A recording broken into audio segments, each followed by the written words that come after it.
अस्सलाम वालेकुम students. BSc physics lecture series का आज हम लेक्चर नंबर 3 जो है वो स्टार्ट करने जा रहे हैं। ऑलरेडी हमें पता है कि पेपर डी का यूनिट 2 हम डिस्कस कर रहे थे और आज जो हम टॉपिक डिस्कस करना है वो है जी about distribution of energy to the radiations emitted from black body. कि ब्लैक बॉडी से जो रेडिएशंस इमिट होती हैं उनको जो एनर्जी डिस्ट्रीब्यूट होती है वो किस तरह होती है और उनकी वेवलेंथ का टेम्परेचर के साथ क्या ताल्लुक है। ठीक है, तो वाइन्स डिस्प्लेसमेंट लॉ जो है ये स्पेक्ट्रल रेडियंसी, वेवलेंथ और टेम्परेचर का रिलेशन एक्सप्लेन करता है। इसी के अंदर हम देखेंगे कि किस तरह इन्होंने लॉन्गर और शॉर्टर वेवलेंथ के लिए लॉ जो है वो प्रोवाइड किया और फिर उसमें क्या बेनिफिट्स थे और क्या ड्रॉबैक्स थे। ये तमाम चीज़ें आज हम इस लेक्चर 3 में डिस्कस करेंगे। ठीक है जी, तो चलते हैं हमारे लेक्चर की तरफ। पहले हम देखते हैं जी वाइन्स डिस्प्लेसमेंट लॉ की स्टेटमेंट क्या है, फिर हम इस स्टेटमेंट को एक्सप्लेन करने की फर्दर कोशिश करते हैं और कंक्लूजन की तरफ जाते हैं। अगर आप वाइन्स डिस्प्लेसमेंट लॉ की स्टेटमेंट देखें तो इसमें ये कहते हैं wavelength lambda m at which the spectral radiancy is maximum is inversely proportional to the absolute temperature of the black body। अब इसमें ना दो पोर्शन है जो अंडरस्टैंड करने वाले हैं। वो फर्स्ट है wavelength lambda m at which the spectral radiancy is maximum, कि वो वेवलेंथ जिस पर स्पेक्ट्रल रेडियंसी मैक्सिमम होगी। ठीक है, तो बच्चे स्पेक्ट्रल रेडियंसी क्या थी? एनर्जी इमिटेड पर second per unit area of black body. तो जिस वेवलेंथ पर स्पेक्ट्रल रेडियंसी मैक्सिमम होती है ना उसको हम कहते हैं लैम्डा एम। वो कहते हैं इस वेवलेंथ का टेम्परेचर के साथ इनवर्स रिलेशन होता है जिस पर स्पेक्ट्रल रेडियंसी क्या होती है? मैक्सिमम। अब इसको एक्सप्लेन करने के लिए हमें एक ग्राफ जो है वो ड्रॉ करना पड़ेगा।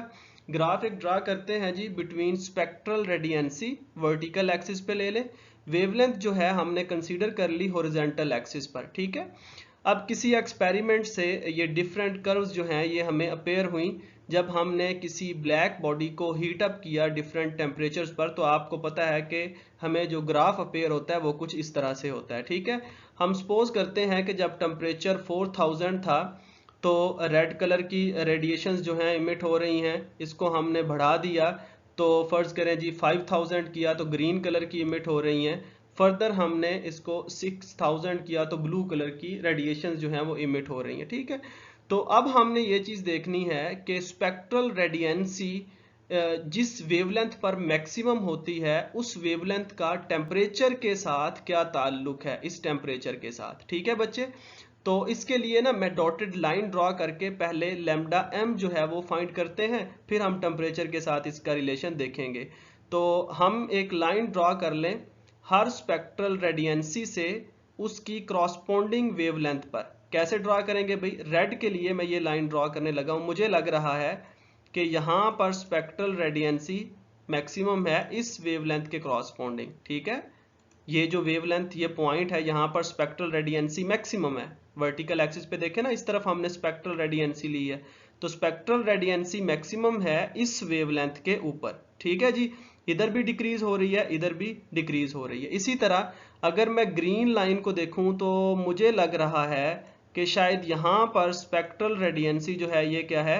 मैक्सिमम है। ठीक है, इस पॉइंट के ऊपर स्पेक्ट्रल रेडियंसी मैक्सिमम थी, इसके क्रॉसपोंडिंग जो वेवलेंथ है वो मैंने फाइंड कर ली, लैम्डा एम की वैल्यू ये है। लैम्डा एम क्या होता है? वो वेवलेंथ जिस पर स्पेक्ट्रल रेडियंसी मैक्सिमम हो।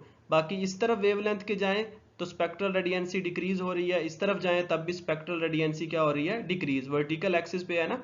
इसी तरह अगर मैं देखूं ब्लू लाइन के लिहाज से तो ब्लू लाइन के लिहाज से मुझे लग रहा है शायद यहाँ पर स्पेक्ट्रल रेडियंसी मैक्सिमम थी, तो मैंने उसको अंडरस्टैंड करने के लिए वर्टिकल एक्सिस से नीचे क्या ड्रा कर लिया? एक लाइन जो है वो ड्रॉ कर ली। ठीक है, इस पॉइंट पर स्पेक्ट्रल रेडियंसी मैक्सिमम थी, इसके क्रॉसपोंडिंग जो वेवलेंथ है वो ये वाली है। ठीक है, अब बच्चे अगर आप गौर करें तो हॉरिजॉन्टल एक्सिस की तरफ वेवलेंथ जो है अगर हम इस तरफ जाएंगे तो इंक्रीज हो रही है ना, वेवलेंथ बढ़ रही है, इस तरफ ली है ना। तो इसका मतलब है अगर हम वापस इस तरफ आते हैं तो वेवलेंथ क्या होगी? डिक्रीज होगी। वेवलेंथ क्या होगी बच्चे? डिक्रीज होगी। ठीक है, अच्छा जी, अब इस तरफ वापस आते हुए अगर वेवलेंथ डिक्रीज होती है तो हमने देखना है कि इस वेवलेंथ का और टेम्परेचर का आपस में क्या ताल्लुक है। बच्चे देखें, जब टेम्परेचर था 4000 तो स्पेक्ट्रल रेडियंसी थी इस वेवलेंथ पर, रेड कलर की जो है ना। जब टेम्परेचर हमने 4000 से बढ़ा के 5000 किया तो वेवलेंथ जिस पर स्पेक्ट्रल रेडियंसी मैक्सिमम आ रही है वो रेड वाली की निस्बत पीछे चली गई है, कम हो गई वेवलेंथ, ठीक है। जब टेम्परेचर हमने और इंक्रीज किया 6000 केल्विन किया तो फिर हमने देखा कि वो वेवलेंथ जिस पर स्पेक्ट्रल रेडियंसी मैक्सिमम आती है वो फर्दर कम हो गई है। इसका मतलब क्या हुआ कि जब हम टेम्परेचर इंक्रीज करते हैं, जब हम टेम्परेचर बढ़ाते जा रहे हैं, वो वेवलेंथ जिस पर स्पेक्ट्रल रेडियंसी मैक्सिमम आती है वो कम होती जा रही है। तो इसका मतलब है मैथमेटिकली इस रिलेशन को हम लिख सकते हैं कि वेवलेंथ लैम्डा एम, वो वेवलेंथ जिस पर स्पेक्ट्रल रेडियंसी मैक्सिमम है, is inversely proportional to temperature, के वो टेम्परेचर के इनवर्सली प्रोपोर्शनल है। टेम्परेचर बढ़ता जा रहा है तो वो वेवलेंथ जिस पर स्पेक्ट्रल रेडियंसी मैक्सिमम आ रही है वो डिक्रीज होती जा रही है, ठीक है जी। तो अगर हम इसको लिखना चाहें मैथमेटिकल, हमारे पास रूल है प्रोपोर्शनैलिटी का साइन खत्म करें तो इक्वल और कांस्टेंट का साइन लगाते हैं।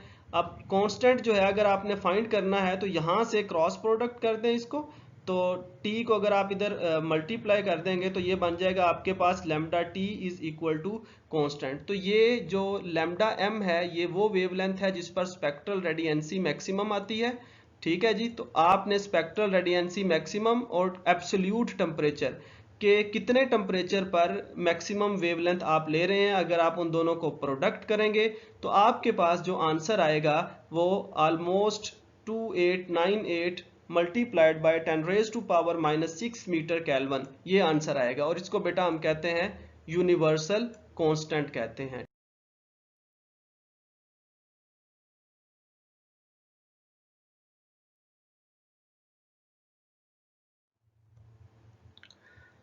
नेक्स्ट हमारा जो कंसर्न है जी वो है वाइन्स फार्मूला क्या है। वाइन्स ने एक थ्योरेटिकल एक्सप्लेनेशन दी थी about energy distribution among different wavelengths, ठीक है। तो वाइन्स ने कहा था कि जो डिफरेंट वेवलेंथ की रेडिएशंस होती हैं इनकी अगर आपने एनर्जी फाइंड करनी हो कि हर पर्टिकुलर वेवलेंथ को कितनी एनर्जी डिस्ट्रीब्यूट होती है, या आपने फाइंड करनी हो स्पेक्ट्रल रेडियंसी, तो आप एक मैथमेटिकल फार्मूला जो है वो आप यूज कर सकते हैं, ठीक है। अब स्पेक्ट्रल रेडियंसी भी बेसिकली एनर्जी होती है, अपने माइंड में ये चीज क्लियर रखें।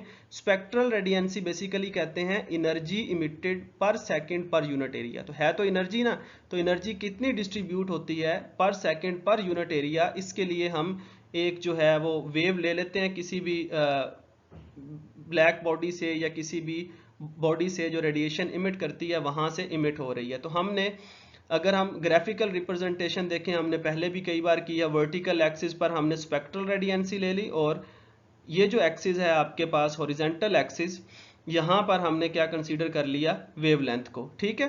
तो इन्होंने जो मैथमेटिकल फार्मूला दिया था ना वो इन्होंने ये कहा था कि अगर आप स्पेक्ट्रल रेडियंसी फाइंड आउट करना चाहते हैं, ठीक है, तो ये फार्मूला आप इस्तेमाल कर सकते हैं। इसमें लैम्डा क्या चीज़ है बच्चे, ये जो लैम्डा आपको नज़र आ रहा है ये वेवलेंथ है उस रेडिएशन की जिसकी आप एनर्जी फाइंड करना चाहते हैं, ठीक है। ये आपके पास T जो है एब्सोल्यूट टेम्परेचर है, लैम्डा अगेन वेवलेंथ को रिप्रेजेंट करता है, C1 और C2 जो हैं ये कांस्टेंट्स हैं, ठीक है। तो इस फार्मूले को इस्तेमाल करके, ये जो आपके पास गिवन है, इस फार्मूले को इस्तेमाल करके जो भी ब्लैक बॉडी से रेडिएशंस इमिट होती हैं उन रेडिएशंस की हम क्या फाइंड कर सकते हैं, एनर्जी इमिटेड पर सेकंड पर यूनिट एरिया, जिसे हम दूसरे वर्ड्स में स्पेक्ट्रल रेडियंसी कहते हैं। ठीक हो गई जी बात। अब ये जो लॉ है ना हमारे पास, इसकी फिजिकल सिग्निफिकेंस क्या है, मतलब फिजिकली हमें ये किस चीज़ के बारे में बताता है। तो आपको पता है कि हर लॉ के कुछ जो हैं बेनिफिट्स होते हैं, कुछ उसके ड्रॉबैक्स होते हैं। तो इसका बेनिफिट ये है कि इसकी मदद से हम जो स्पेक्ट्रल रेडियंसी की कर्व देखते हैं, इस थ्योरेटिकल एक्सप्लेनेशन से जो कर्व ड्रॉ होती है वो शॉर्टर वेवलेंथ के लिए क्या होती है, वैलिड। मतलब अगर ये एक एक्सपेरिमेंटल कर्व है जो मैंने ड्रॉ किया, ग्रीन आपको नज़र आ रही है, अगर ये एक एक्सपेरिमेंटल कर्व है तो अगर हम इस थ्योरी की मदद से फाइंड करते हैं ना तो इस थ्योरी की मदद से शॉर्टर वेवलेंथ तक तो रिजल्ट्स ठीक आते हैं, लेकिन जैसे ही हम लॉन्गर वेवलेंथ की तरफ जाते हैं तो वाइन्स के रिजल्ट कुछ इस तरह से आते हैं, जबकि एक्सपेरिमेंटल कर्व ये वाली है। तो हम कह सकते हैं कि ये जो वाइन्स फार्मूले से हम एनर्जी डिस्ट्रीब्यूशन की या स्पेक्ट्रल रेडियंसी की कर्व ड्रा करते हैं, ये कर्व शॉर्टर वेवलेंथ के लिए वैलिड है, जबकि लॉन्गर वेवलेंथ के लिए ये एक्सपेरिमेंटल कर्व की निस्बत क्या करती है, डेविएट करती है। तो ये है जी इसकी टोटल जो वाइन्स लॉ जो आपके सिलेबस में मौजूद है, इसमें यही चीज़ें हैं। सबसे पहले आप डेफिनेशन लिखेंगे, फिर उसको ग्राफिकली एक्सप्लेन करेंगे, फिर उसके मैथमेटिकल फॉर्म और वाइन्स फार्मूला क्या है, इसका एविडेंस किसके बारे में करेक्ट है और किस वेवलेंथ के लिए ये जो है रॉन्ग प्रूफ हुआ है। करेंगे प्लांक्स लॉ हमारे नेक्स्ट लेक्चर में, क्योंकि उसकी डेरिवेशन काफ़ी ज़्यादा है, तो उसको हम अलग से एक टॉपिक बना के इंशाल्लाह नेक्स्ट लेक्चर में डिस्कस करेंगे। तो कोई क्वेश्चन आपका हो तो श्योरली आप पूछ सकते हैं कमेंट्स में या इनबॉक्स में। ठीक है जी, अल्लाह हाफिज़।